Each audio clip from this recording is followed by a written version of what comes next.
Welcome to Dreamtale Sleep Stories. Tonight's reading is My Grandma's Wi-Fi Password Hunt. Settle into your bed or sofa and let your shoulders, jaw, and eyelids grow heavy. Inhale slowly, 1, 2, 3, and sigh the air away, allowing the day to fade into quiet dark. With every soft inhale, you invite fresh English phrases. With every gentle exhale, stray thoughts drift farther off. Behind my voice flows a gentle 528 Hz melody, renowned for guiding the mind toward deep relaxation. Keep your eyes closed or follow the captions, whichever feels right. Simply receive the rhythm and resonance of the language. Deep in rest, tonight's phrases will take root like seeds, ready to bloom into stronger English skills with the morning light. When you feel settled, hold that unhurried breath and allow yourself to drift into the tale. My Grandma's Wi-Fi Password Hunt begins now, and when the story's final line has faded, the music will linger a little longer, carrying you gently deeper into sleep. My Grandma's Wi-Fi Password Hunt. Jake was a 17-year-old high school student who loved technology more than anything else. He spent most of his free time playing online games, watching videos, and chatting with friends on social media. One summer afternoon, his parents told him he had to visit his grandmother for a week while they went on a business trip. "Do I have to go?" Jake complained. "Grandma doesn't even have proper internet." His grandmother, Dorothy, lived in an old house on the edge of town. She was 75 years old and always seemed confused by modern technology. Whenever Jake tried to show her how to use a smartphone, she would squint at the screen and press all the wrong buttons. When Jake arrived at his grandmother's house with his laptop and phone, the first thing he did was search for Wi-Fi networks. To his surprise, he found one called Dorothy's Network with full signal strength. "Grandma, you have Wi-Fi?" Jake asked excitedly. Dorothy looked up from her knitting with a mysterious smile. "Oh yes, dear. I had it installed last month." "Great! What's the password?" Jake asked, already opening his laptop. Dorothy put down her knitting needles and stood up slowly. "The password? Well, that's not something I can just tell you." "Why not?" Jake asked, confused. "Because where's the fun in that?" Dorothy said, with a twinkle in her eye. "If you want the password, you'll have to earn it." Jake stared at his grandmother in disbelief. "Earn it? Grandma, I just need to check my messages." "Then you'd better start looking," Dorothy said, handing him a small piece of paper. "Here's your first clue." Jake looked at the paper. Written in his grandmother's neat handwriting was, "Where books sleep in rows, find the one that glows. Page 404 knows." "Is this some kind of game?" Jake asked. "Everything in life is a game, dear," Dorothy replied, returning to her knitting. "Some people just forget how to play." Jake sighed and walked to the living room, where his grandmother kept her large bookshelf. He scanned the rows of old books, looking for one that might glow. Then he noticed it. A book about computer programming with a small LED sticker on its spine that glowed faintly in the dim light. He pulled out the book and flipped to page 404. There was a bookmark with another message. Error 404, password not found. Try the kitchen, where cookies are stored, but not the kind you can eat. Jake scratched his head. Cookies that you can't eat? Then it hit him. Computer cookies. He ran to the kitchen and looked around. On the counter was an old cookie jar shaped like a computer monitor. Inside, instead of cookies, was another note. Getting warmer. Now decode this. 0100 0100 11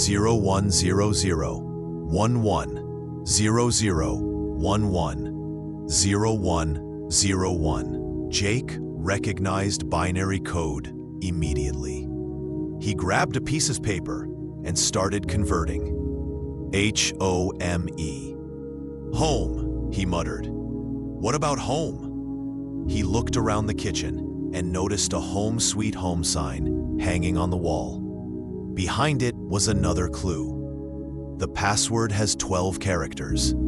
The first 4 are the year I was born. Now find my maiden name in the frame that holds my past. Jake knew his grandmother was born in 1948. That was 4 characters. He needed 8 more. He went to the hallway where family photos hung on the walls. He found an old black and white wedding photo of his grandmother. The frame had a small label. Dorothy Miller becomes Dorothy Fisher, 1970. Miller, Jake exclaimed. So we have 1948 Miller. That's 10 characters. I need 2 more. He returned to Dorothy, who was still knitting peacefully. Grandma, I have most of it, but I'm missing 2 characters. How many clues have you found? Dorothy asked, without looking up. 4 clues, Jake replied. And how many did I prepare? Jake thought about it. I don't know. You didn't tell me. Dorothy smiled. In programming, we call that an unknown variable. Sometimes you have to check all possible conditions. Have you checked the garage?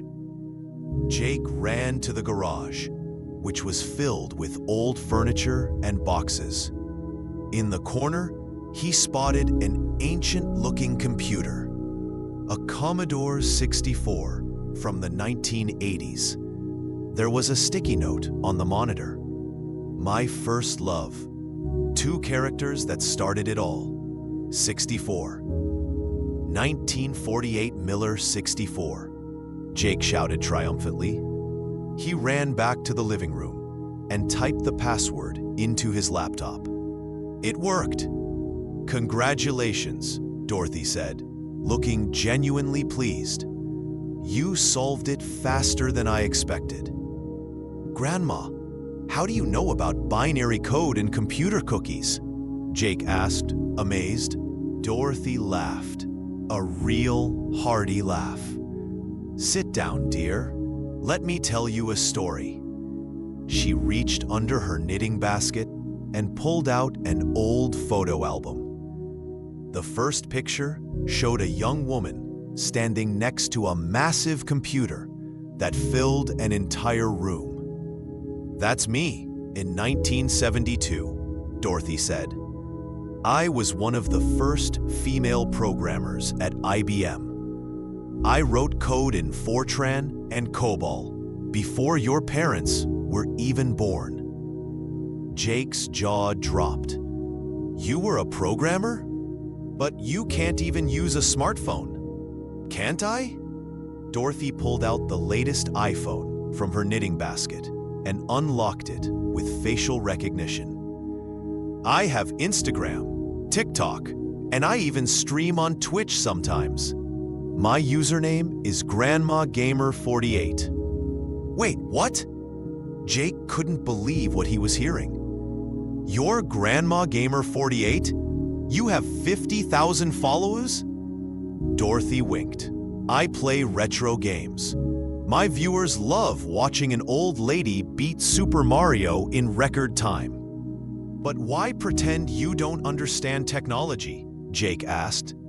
Because it's hilarious. Dorothy admitted. Do you know how funny it is when telemarketers try to scam me with fake computer viruses? I keep them on the phone for hours, pretending to follow their instructions while I trace their IP addresses. Jake laughed. That's actually amazing.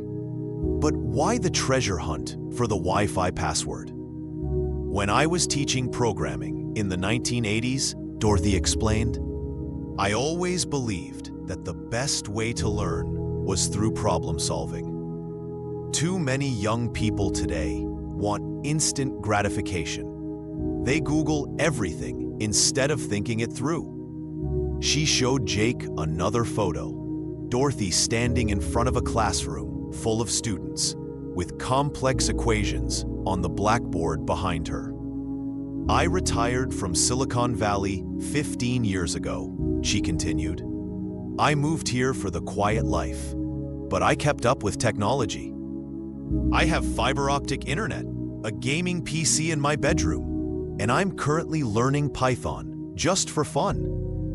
This is insane, Jake said, shaking his head in amazement.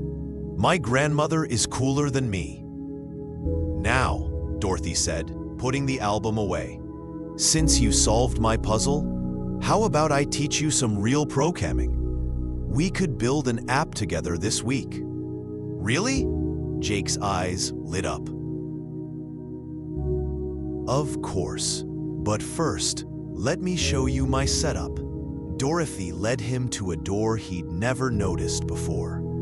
She pressed her thumb on a hidden scanner, and the door clicked open. Inside was a high-tech office with 3 monitors, LED lighting, and shelves lined with programming books and vintage computers. Welcome to my command center, Dorothy said proudly. On the main screen was code for what looked like a complex program. What's that? Jake asked. Oh, just a little AI project I'm working on, Dorothy said casually. I'm trying to create a chatbot that can convince scam callers that they've reached a confused old lady while simultaneously hacking their systems. Jake laughed so hard he had to sit down. Grandma, you're like a secret agent. Not quite, Dorothy chuckled. Though I did do some cybersecurity consulting for the government in the 90s. Nothing I can talk about, of course. Over the next few days, Dorothy taught Jake advanced programming concepts he'd never learned in school. She showed him how to write elegant code, debug efficiently, and think like a true programmer. Your generation didn't invent technology, she reminded him. We built the foundation you're standing on. Every app on your phone exists because people like me wrote the first lines of code on machines the size of refrigerators. One evening, while they were coding together, Jake asked, "Why did you really make me solve that puzzle, Grandma?" Dorothy thought for a moment. Because I wanted you to see me differently. Not just as your old grandmother who knits and bakes cookies, but as someone who helped build the digital world you live in. Also, she added with a grin, I have the whole thing on video. The look on your face when you found the binary code was priceless. It already has 10,000 views on my YouTube channel. You filmed me? Jake exclaimed. Of course. My followers love my Teaching Tech to Millennials series. Though technically, you're Gen Z. Jake shook his head in amazement. His grandmother wasn't just tech-savvy. She was more connected than he was. On his last day at Dorothy's house, she gave him a gift, a vintage circuit board mounted in a frame. This is from the first computer I programmed, she said. Keep it as a reminder that technology isn't just about the latest gadgets. It's about solving problems, being creative, and never stopping learning. Thanks, Grandma, Jake said, hugging her. This has been the best week ever. Oh, I almost forgot, Dorothy said. I changed the Wi-Fi password. What? Why? Jake asked. To keep you on your toes, she replied with a wink. The new clue is hidden in the Python script I taught you yesterday. You have 10 minutes to solve it, or the internet cuts off.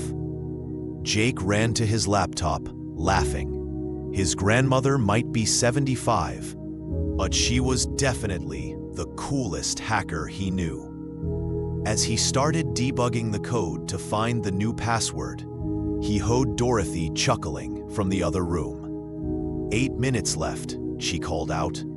From that day forward, Jake visited his grandmother every weekend. Not because his parents made him, but because he wanted to learn from the original programmer in the family. Dorothy taught him not just about coding, but about the history of technology, the ethics of hacking, and the importance of using knowledge responsibly. And every single time he visited, she had a new puzzle for him to solve to get the Wi-Fi password. It became their tradition, a game that bridged the generation gap and proved that age was just a number, especially when it came to outsmarting your grandson. The story spread through Jake's school, and soon Dorothy had a waiting list of teenagers wanting to learn from the hacker grandma. She started teaching coding classes in her garage, combining old-school programming wisdom with modern techniques. Remember, she would tell her students, I was debugging code before your parents were born. Respect your elders. We might just surprise you. And surprise them she did, every single day.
you